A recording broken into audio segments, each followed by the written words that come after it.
now we're live. no volume there. Oh, yeah? Yeah, we're live now in the cupping lab with Bob and I. And today, well, there was an update, I think, on Tom. If you guys recall, we talked about Tom last time we were here. And who was Tom? Tom was the extraordinarily large bird that was blessing us with his presence on Thanksgiving. Mm-hmm. But you had a relationship with Tom?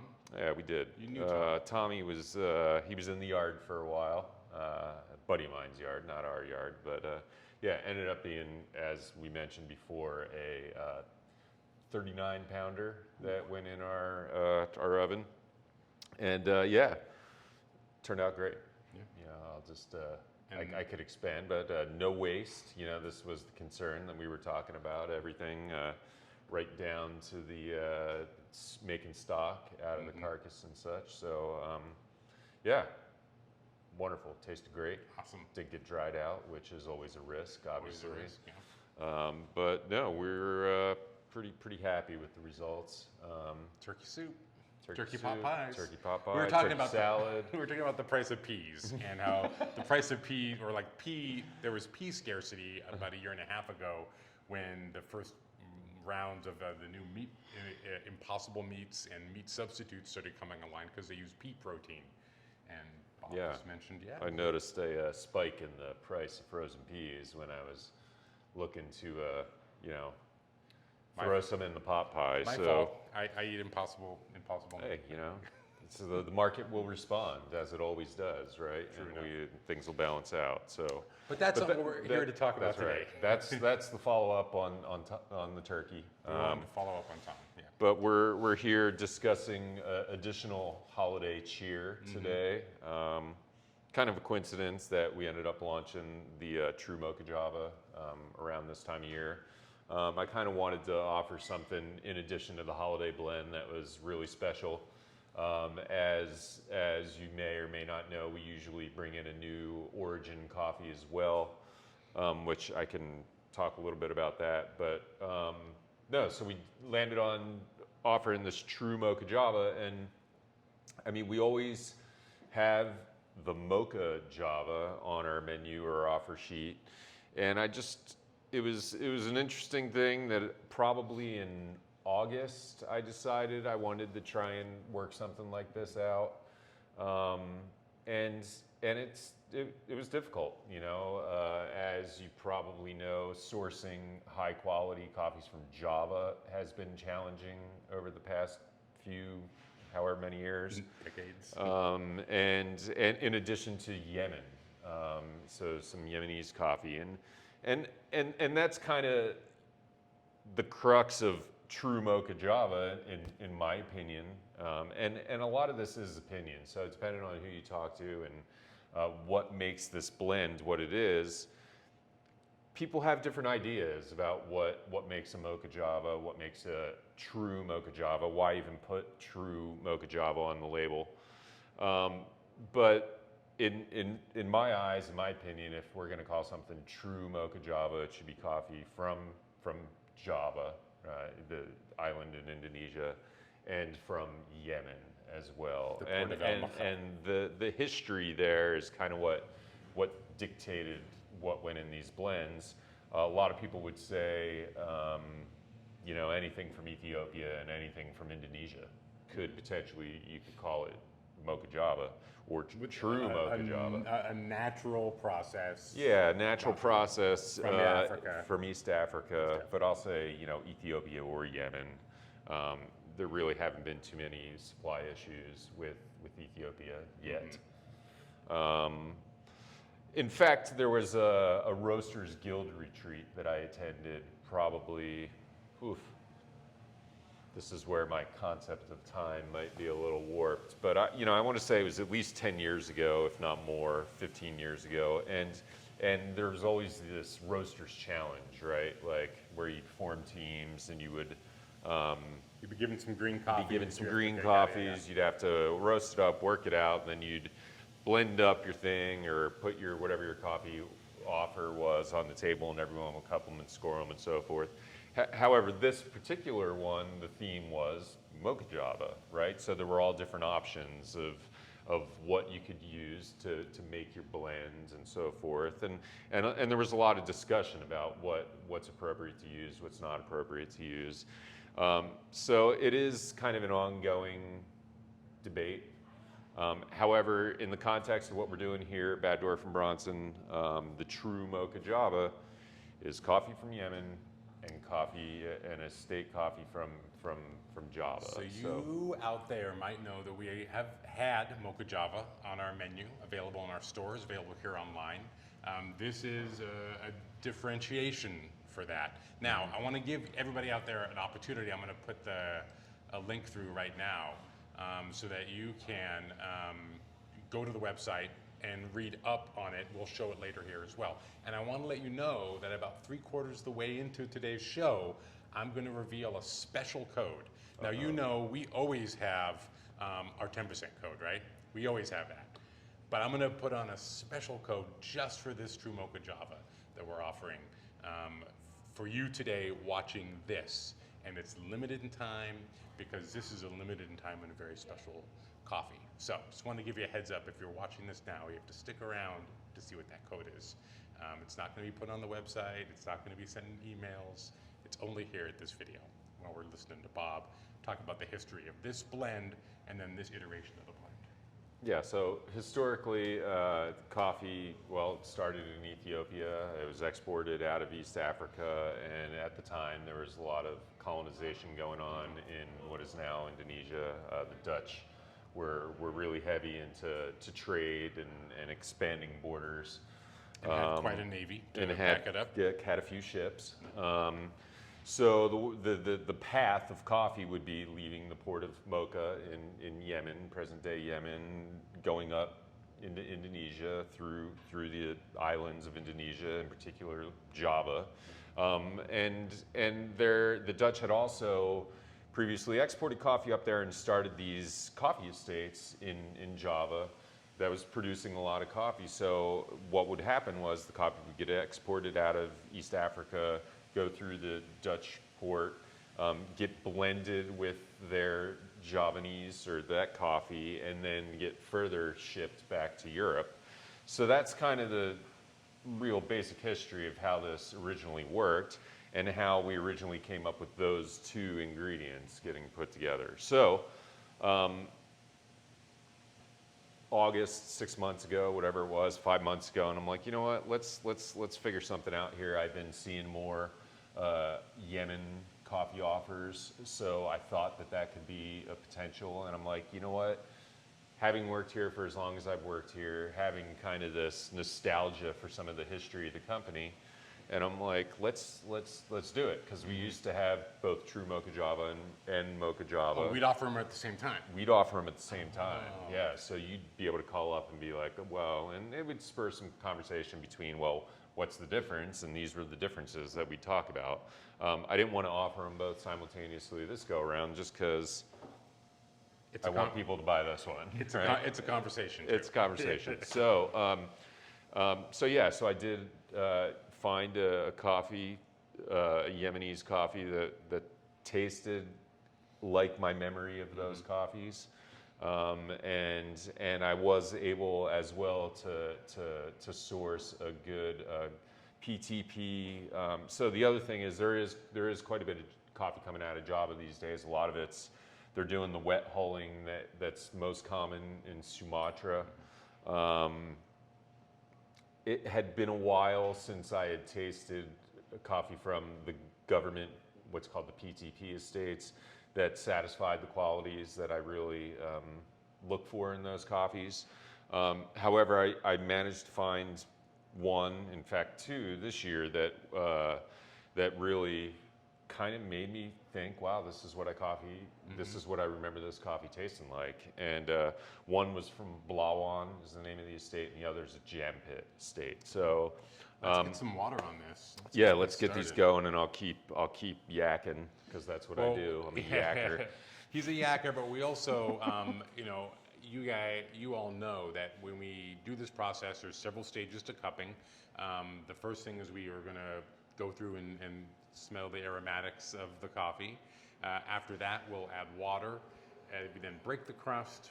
Again, approaching the aromatics, and then we'll remove some of the grounds that are on the top, and then there will be some time where it will just be cooling down because it's a little too hot for us to taste. So that's another opportunity for us to talk a little bit more about the specificity of the coffees. So I wanted to let you all, real quick here, before we get started, know where to find this when you're online. So you go to our website, right? Lovely to website. You go up to coffee, and then you want to go all the way over when you're in coffee. Oopsie daisy, come now. All the way over to limited and special offerings, right? And on that page, you'll see, obviously, there's our holiday blend, which you're all aware of. There's our little holiday gifts that we're offering right now. And then here is our True Mocha Java. And so that is where it's located. And you click on it and you will be brought over to the page. Now remember, we're gonna have a code that you'll get to enter here. And you can use the link that I've already put into the broadcast here, whether you're watching via Twitter or Facebook, or if you're on YouTube. And there will be an opportunity to enter a code. Now, usually you know the code that we have, which is our 10% code. In this case, we're gonna be offering a special code just for today, for the secret decoder ring for this You code? are not. I mean, listen, we don't have like an Enigma machine to like create super special codes. None of you are going to be like blown away by the by the code, but you'll need to have the proper code for it, right? So for sure. Drink more. Drink more. True Mocha Java. Yeah, that's right, from Christmas Story. Yeah, drink your Ovaltine. Yeah, drink more True Mocha Java. That was the secret decoder ring reference. Yeah. Okay. Yeah, sorry. no, it was. I wasn't sure if you were tracking. With Oh, I me or gotcha. not. I know. I was a big fan of Christmas Story.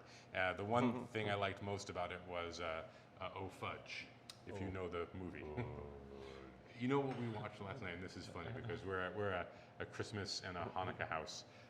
Our favorite holiday movie right now is Klaus. Have you seen that yet? Klaus. Animated. I'm sure I have. I'll have to go back and check it out again. But, all right, so we're at 2 minutes. Poured the coffee. Sorry, we had a little. My kettle had shut off on me. That's why it took me a little while to get back with the water. Got to make sure your water's hot enough. 200 degrees. Obviously, there's people that have opinions as well about how hot water should be. There is a little more, a little less. I'm less not going to tell you what to do. When the coffees are a figure little it bit out. darker in their profile, we may want to drop the temperature a little bit because of the porosity of the coffee. Yeah.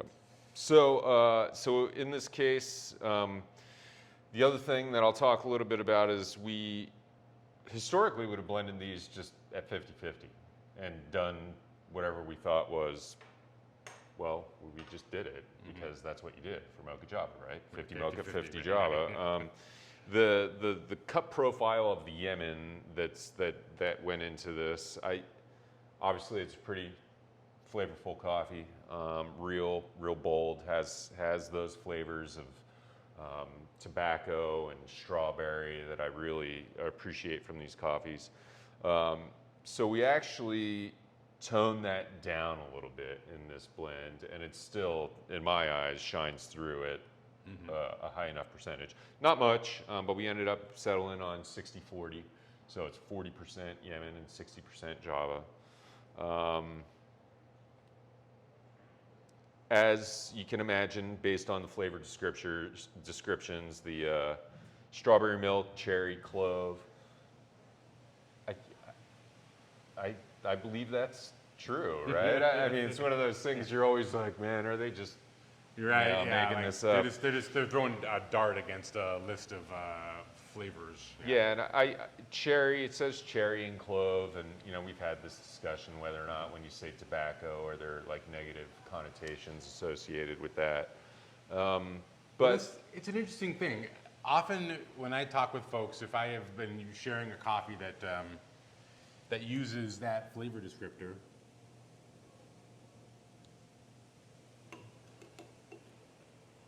I will reference pipe tobacco. yeah, and And I agree, and that's kind of the cherry and clove aspect of this. It is tobacco-y, right? But it's not burnt or caustic or or sour. ashy, Sour, right? right? So those are kind of some of the things that, when you start talking about just some of the negative aspects of it. One of the funny things when I do a lot of outreach and I meet people and customers in different settings, and I offer a lot of people coffee, and there's definitely a portion of people out there who say, oh, I don't drink coffee, and often, like 75% of the time, I get the same response to say, I love the way it smells, right? I just don't like the taste. Yeah. And then I have some stock lines, as you might guess, a response to that, to try and convince them that that might be because of the coffee they've had before, the way it's been brewed. But it's interesting because that is something that's true for when people talk about tobacco, is they'll often say they don't like, tobacco, the negative connotations, but pipe tobacco. People like my mother, for example, says she loves the memory of the smell of her grandfather's pipe tobacco. Okay, yeah, no, it's 100%. Smells evoke memories, right? And this is a great segue into my next story about the development of this blend. It was interesting because I was playing around with some stuff, playing around with some different coffees, had finally sort of settled on a coffee and was working with some of the percentages, and I'd taken some home and brewed it up at my house, and I handed my wife a cup of coffee, and I'm like, hey, tell me what you think of this. And she's like, okay, no problem. And she's, letting it cool and takes a couple sips, and I could tell she's got like, the gears are turning, and she's like, it's really strange. This coffee totally reminds me of the way our coffee used to taste, right? And we had this trip down memory lane, and by used to taste, to me, in my eyes, I'm like, oh man, this is a coffee that we used to have like 12 plus years ago. And at that point, I kind of knew like I had done my job, right? It was kind of that time machine aspect to this coffee. And I feel like that's something that a lot of people appreciate and a lot of people might experience when they drink this coffee, is just the memories it'll evoke, and hopefully, if not at this point, it will be something that will be in your head for future tastings, where you're gonna be like, oh yeah, like I totally remember that, and I can remember that time when inspire a new generation of folks. Exactly. Well, this is what's great, about like the agricultural nature of coffee, right, is that it's this plant that produces this fruit with the seed inside of it, and so much of that relies on the plant itself, the terroir that it sits within, the agronomy practices of where it's being harvested. And I find it really interesting that Bob, that you get the opportunity to go into that time machine a little bit and realize that coffee has been in the world. It just, what are the combination of things that allowed us to not necessarily have access to it, right? Like whether it's availability, how large or small the crops they have, that Java's been out there somewhere, right? But just being able to find it and almost like hunt it down and reestablish that relationship so we can get it back here to Olympia and to Atlanta, that's and I think I said it, but if I haven't, I ended up buying a lot more of the Java than we could possibly use in this blend. Because we're running out of the Yemen. That's right, because we're running out of the Yemen. When we say limited quantity and supply, we're not just trying to get you to rush out and buy it right now. Like this coffee, if I had to guess, we might make it to Christmas, all the way to Christmas. I can't imagine this coffee being around much longer than that. Is this when I should give them the special code? What's that? Should I give them the special code Maybe now? you should give them the special Okay, code we'll now. go to the main page. I will give you the special code here, folks. So we Is- have created a code for this. Now, usually, Is you it know, a discount on dancing goats? it is not. We have this discount, which you can use across your entire purchase, of course, 10% off of everything when you put it into the code area there of the website. But that's not what this code is. This code here is this one right here. It's Real MJB21.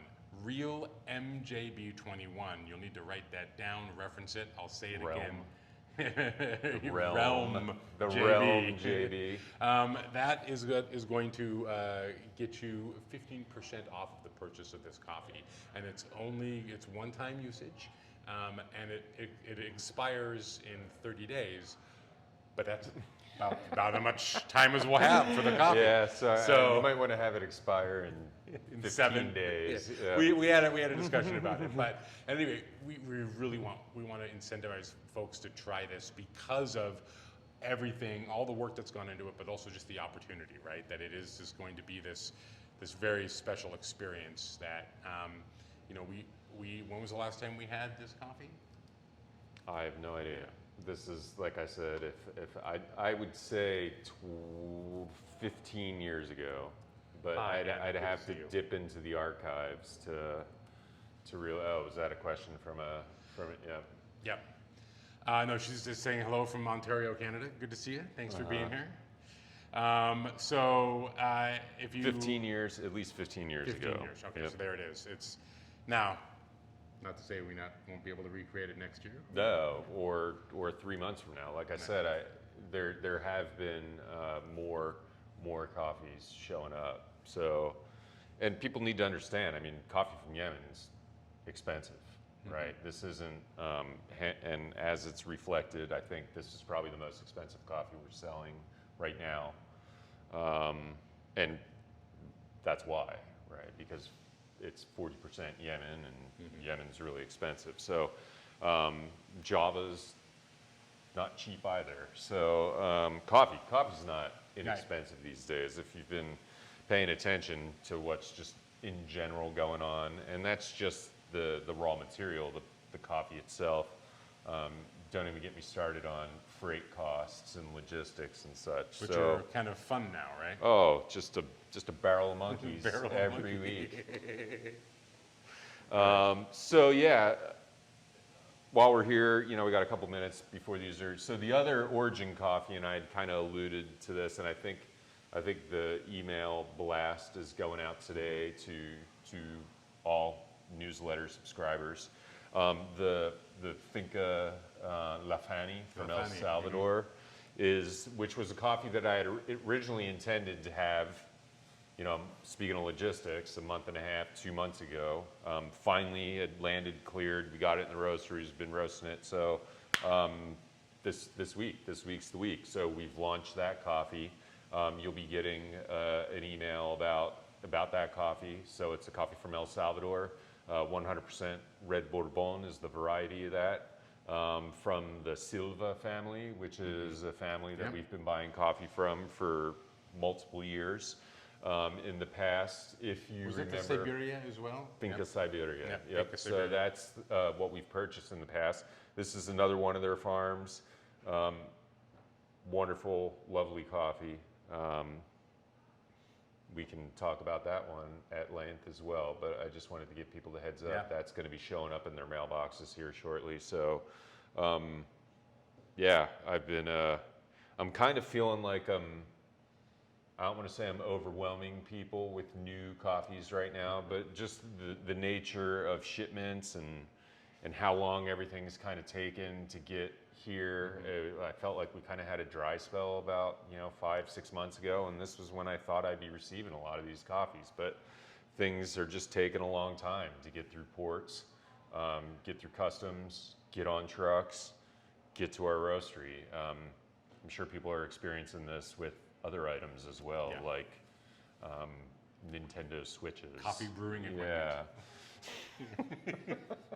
Yeah, you know if you're watching.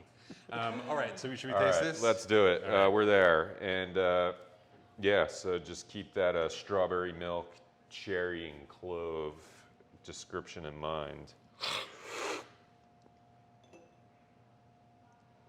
smell of clove is like, it's nuts. Every once in a while you encounter a coffee where the descriptor hits you so hard. Yeah, and it's so spicy. Oftentimes we have that spice with some spice, and we've used that description on our holiday blend in the past. People are like, "Oh man, are you really like putting spice in your coffee?" It's like, no, we're putting a coffee in the blend that has what we would describe as spice qualities. Could be something like clove. You name it, black pepper. Yeah, you see under our cup characteristics, clove-like finish is aromatically the clove was there. It just it creates a really pleasant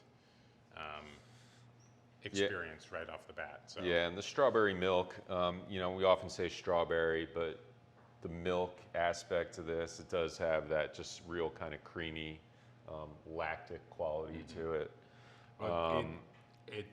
Sensorial, I'm going to start appreciating the body of the coffee because of what that milk absolutely flavor is doing. It's all these things are all linked, right? All of our senses, right? This is what we physical experience. As soon as I have that kind of milk taste quality, it creates this lovely velvety feeling in my mouth. So yeah, delicious.